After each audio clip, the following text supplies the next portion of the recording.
Hello दोस्तों, कैसे हैं आप सभी। आप सभी का ही हार्दिक स्वागत और हार्दिक अभिनंदन करती हूँ मैं प्रीति मंडियाल, इंडिया के सबसे पहले पॉकेट फ्रेंडली एजुकेशन ऐप और चैनल पॉकेट पढ़ाई पर, जहाँ पे हमारा नारा है #ट्रूली डेमोक्रेटाइजिंग एजुकेशन इन इंडिया। तो आज दोस्तों हम आगे बढ़ेंगे और इंग्लिश लिटरेचर NTA के तहत जो literary theory post world war 2 unit number 10 है, उसके तहत जो टॉपिक लेंगे डैट इज़ ट्रेडिशनल अप्रोच। पर इस पे आने से पहले एक बात आपसे कहनी थी। मैंने पीछे आपको एस्थेटिज्म मूवमेंट पढ़ाई थी ना, एंड उस मूवमेंट के तहत मैंने आपको 2 पेंटिंग पढ़ाई थी, बैटर्ड सी ब्रिज पेंटिंग और मैनर ब्रिज पेंटिंग। इसके जो जो फीचर हैं वो सारा मैंने आपको पढ़ा के आपके माइंड में पूरा विजन भी करा दिया था कि अच्छा ये है वो है। पर आपने ना ज़रूर इसको एक बार जाके गूगल पे सर्च कर लेना है, गूगल पे जाके देख भी लो कि दिखती कैसी हैं, तो आपको थोड़ा और इंटरेस्ट जाग जाएगा और थोड़ा दिमाग में बैठ जाएगा। अब आइए आगे बढ़ते हैं। तो दोस्तों आप हम लेंगे अपनी ट्रेडिशनल अप्रोच। हाँ, ट्रेडिशनल अप्रोच यानी कि पुरानी अप्रोच जो ट्रेडिशनल चली आ रही है, जैसे हम कहते हैं ना ट्रेडिशनल ज्वेलरी, ट्रेडिशनल कपड़े जो पहले चलते थे वो। तो खास बात है कि हम लेटेस्ट अपनी थ्योरीज पढ़ रहे हैं जो 20th सेंचुरी की हैं, पर इसमें हम ट्रेडिशनल अप्रोच को पढ़ रहे हैं। तो देखिए दोस्तों, आप जितना मर्जी आगे बढ़ जाओ पर वही पुराना रिपीट होता है। जैसे हम कहते हैं ना कि जो आज के प्लाजो चले हैं, कुछ चले हैं, ये फैशन में पहले भी था, अब दोबारा है। तो वही चीज़ें रिपीट होती हैं, खान पान में, रहन सहन में, पहनावे में। Tradition, old is gold. तो ट्रेडिशनल अप्रोच पे बेसिकली हम अपने लिटरेचर को ट्रेडिशनल वे से देखेंगे कि पहले क्या था, पहले जो ट्रेडिशनल अप्रोच हमारी थी वहाँ पे हम क्या करते थे, और अगर हम अभी इसको पढ़ रहे हैं literary theory post world war 2 में, तो इसका सीधा सा एक मकसद है कि जो पुराना तरीका था पढ़ने का, अगर हमको वो सही लगे, उसमें कुछ सही लगे, तो हम उसको आज की डेट में भी कंटिन्यू करें। सिंपल सी बात, सीधी स्पष्ट बात। तो आइए देखते हैं कि ट्रेडिशनल अप्रोच क्या कहती है, जो पुराना तरीका था हमारा क्रिटिसिज्म का, वो क्या कहता है और आज के टाइम में हम उसे कैसे अप्लाई कर सकते हैं। सो ट्रेडिशनल अप्रोच, इसमें दोस्तों सबसे पहले मैं आपके सामने 2 प्रश्न लाना चाहती हूँ। सबसे पहला है, is criticism is necessary, if so why. So traditional approach जब थी ना, जब हम पुराना क्रिटिसिज्म करते थे, लिटरेचर का पुराना वे हमारा जो क्रिटिसिज्म का था, उसमें सबसे पहला प्रश्न हमारा होता था कि क्या क्रिटिसिज्म ज़रूरी है, ये हम जो लिटरेचर लिख रहे हैं या समथिंग, क्या ये ज़रूरी है, अगर हाँ तो क्यों। ओके। और दूसरा, प्री क्रिटिकल रिस्पॉन्सेस, तो ठीक क्रिटिसिज्म से पहले जो भी रिस्पॉन्सेज आना उनको नोट डाउन करना, वो होता है प्री क्रिटिसिज्म रिस्पॉन्सेज। तो जो पहला प्रश्न है कि क्या क्रिटिसिज्म नेसेसरी है, अगर हाँ तो क्यों, तो बिल्कुल जी नेसेसरी है क्रिटिसिज्म, क्योंकि जो क्रिटिसिज्म है वो हमें हमारे बारे में ट्रू बताता है कि कहाँ पे हम सही हैं और कहाँ पे हम गलत हैं। तो अगर हमें फीडबैक मिलती रहे, हमें क्रिटिसिज्म मिलता रहे, हमें पता लगता रहे कि अच्छा ये गलत है, तो ऑब्वियसली हम उसे सुधारेंगे, उसकी जगह कुछ और लाएंगे। और अगर हमें पता लगे कि अच्छा ये चीज़ मैं अच्छी कर रही हूँ, ये सही है, तो उसको मैं और बेस्ट करने की कोशिश करूँगी। तो हाँ, क्रिटिसिज्म ज़रूरी है, क्योंकि ये हमें ट्रैक पे रखता है, हमारे काम की क्वालिटी और क्वांटिटी मेंटेन रखता है और हमें आगे की ओर लेकर जाता है। और प्री क्रिटिकल रिस्पॉन्सेज हैं कि ठीक क्रिटिसिज्म करने से पहले, ठीक आपने जब कोई क्रिटिसिज्म आप किसी चीज़ का दे रहे हो, ठीक उससे पहले आप एकदम नहीं किसी के बारे में फीडबैक दे देते हो कि ये अच्छा है ये बुरा है। सबसे पहले आप ऑब्वियसली उससे गो थ्रू करोगे, उसके बारे में पूरी सर्च करोगे, उसके बारे में पूरा जानोगे, अपना पूरा बेस बनाओगे, उसके बाद आप उसमें आगे बढ़ोगे, राइट। जैसे कोई रिसर्च करता है, किसी राइटर की बुक पे मान लो कोई रिसर्च कर रहा है, चेतन भगत काफ़ी पॉपुलर राइटर हैं, उनकी सारी बुक्स पे मान लो मैं बैठ के रिसर्च कर रही हूँ कि हाँ जी उनका लिखने का स्टाइल कैसा है, वो कैसी कैरेक्टराइजेशन यूज़ करते हैं, क्यों उनका वर्क यूथ को अट्रैक्ट करता है। तो ऑब्वियसली वो सब मैं पहले देखूंगी, मैं मार्केट उनकी रिसर्च करूँगी, उनकी बुक्स देखूंगी।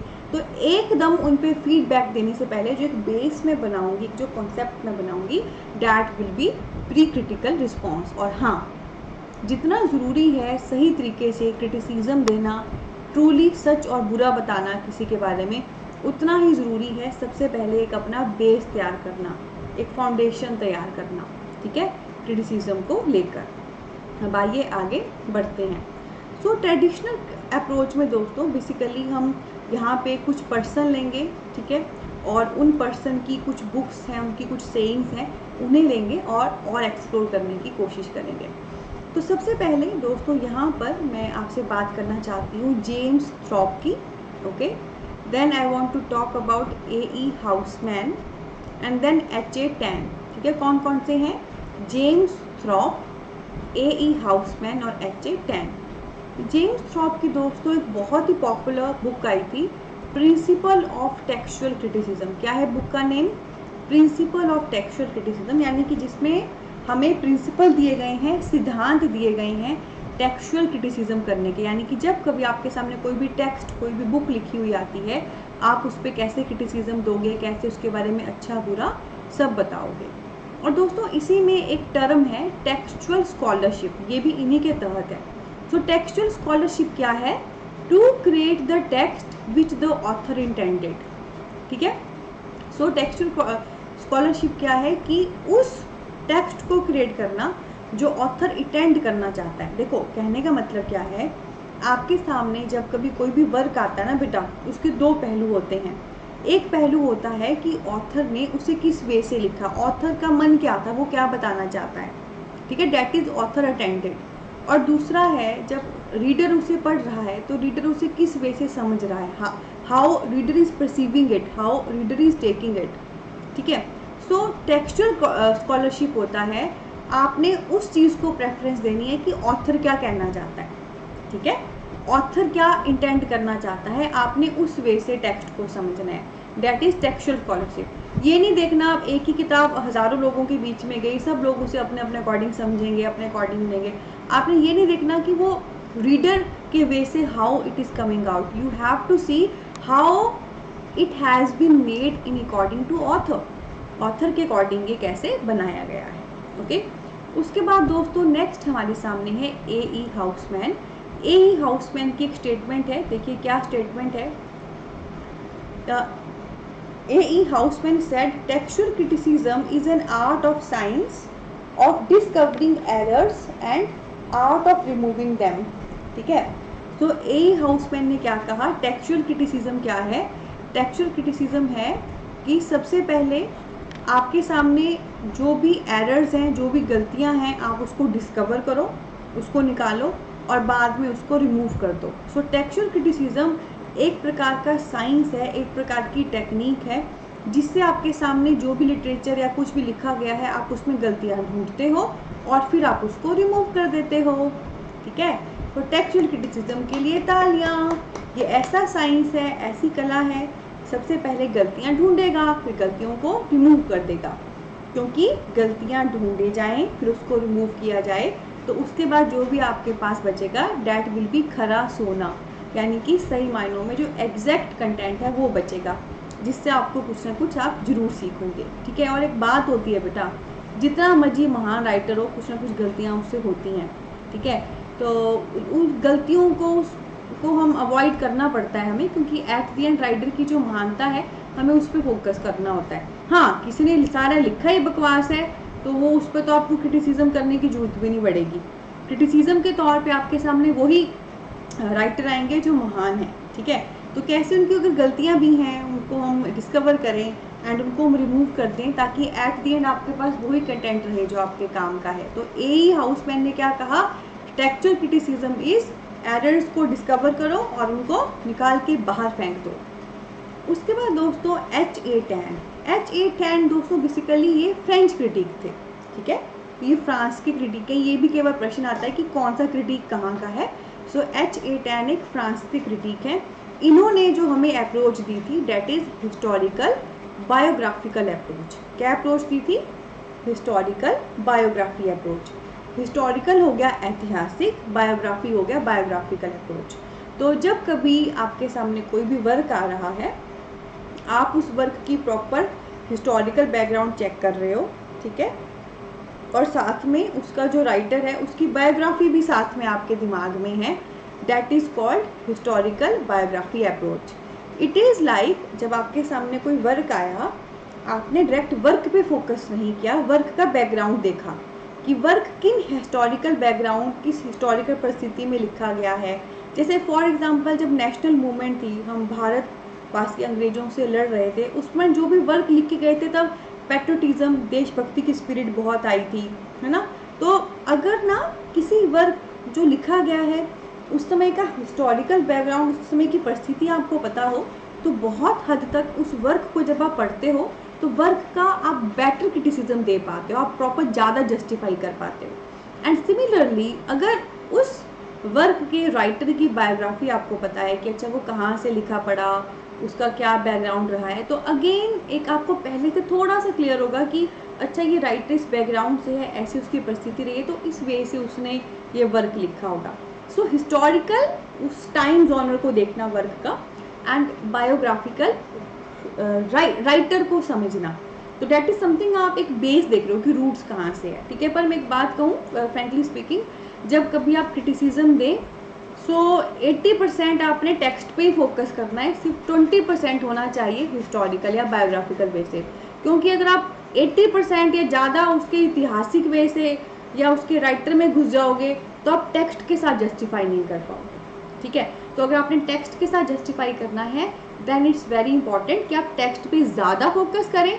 मैं ऐसा नहीं कहती कि हिस्टोरिकल या बायोग्राफिकल वे से देखना नहीं है, देखिए पर कम देखिए, ठीक है। तो ये हमारे हो गए 3 क्रिटिक और 3 इनसे संबंधित स्टेटमेंट हो गई या कॉन्सेप्ट हो गए। पेपर में डायरेक्ट पढ़ सकते हैं हिस्टोरिकल बायोग्राफिक अप्रोच क्या होता है, ए हाउसमैन ने क्या कहा टेक्सचुअल क्रिटिसिज्म को लेकर, ये स्टेटमेंट किसने, ये सारे एक एक पॉइंट एक एक MCQ हैं।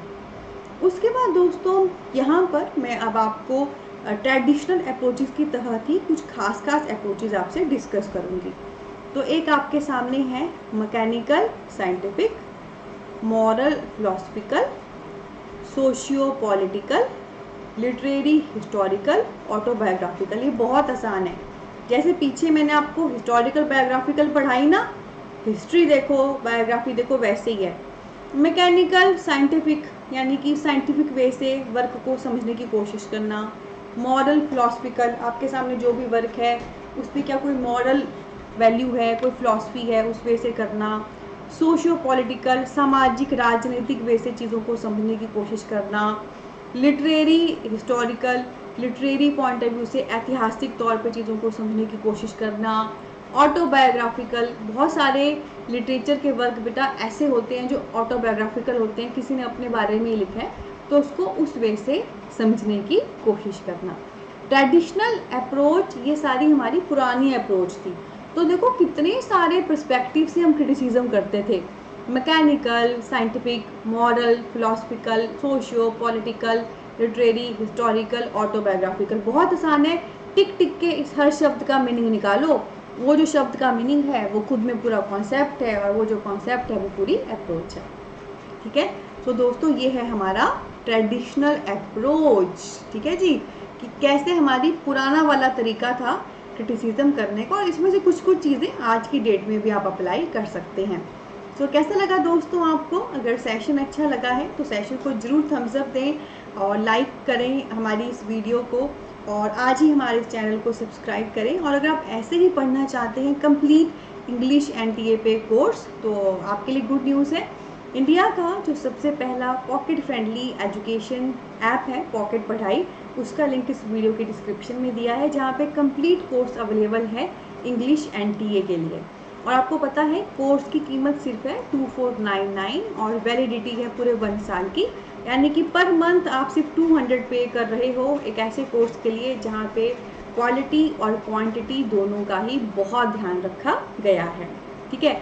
इसमें आपको complete video lectures, complete study material, PYQ, mock test और सब मिलेगा। ऐसे ही हंसते हंसते कट जाएं पढ़ाई के रास्ते। और साथ में दोस्तों फ़ोन नंबर भी नीचे वीडियो के डिस्क्रिप्शन में दिया गया है, आप में से किसी की भी कोई सिंसियर क्वारी है आप व्हाट्सएप करिए, कॉल करिए, डेफिनेटली हमारी टीम आपको गाइड करेगी। और बहुत अच्छा परिवार है हमारा फेसबुक, इंस्टा, टेलीग्राम पे, वहाँ पे भी हम सबको ज्वाइन करिए। तो मिलते हैं ऐसे ही हंसते हंसते कट जाएं पढ़ाई के रास्ते। बहुत सारा प्यार, बहुत सारी ब्लेसिंग, टेक केयर।